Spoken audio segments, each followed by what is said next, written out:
Inilah rekaman detik-detik memperlihatkan pasukan Azov atau resimen militer sayap kanan Ukraina tumbang usai terkena tembakan personel Rusia. Rekamannya beredar di Telegram pada Jumat 17 Mei 2024. Dalam keterangan unggahan disebutkan seorang pasukan Azov tertembak dalam pertempuran jarak dekat ketika mencoba menyerbu posisi Rusia di dekat Kremenaya. Korban tampak tumbang tepat di hadapan rekannya yang masih mencoba meluncurkan tembakan.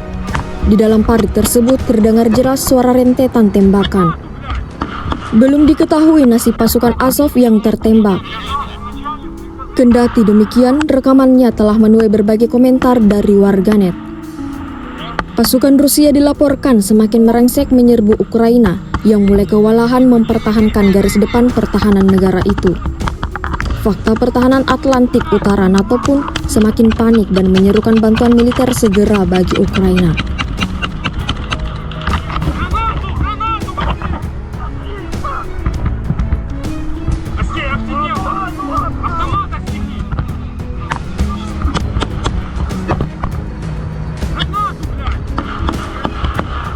Download Tribun X sekarang, menghadirkan lokal menjadi Indonesia.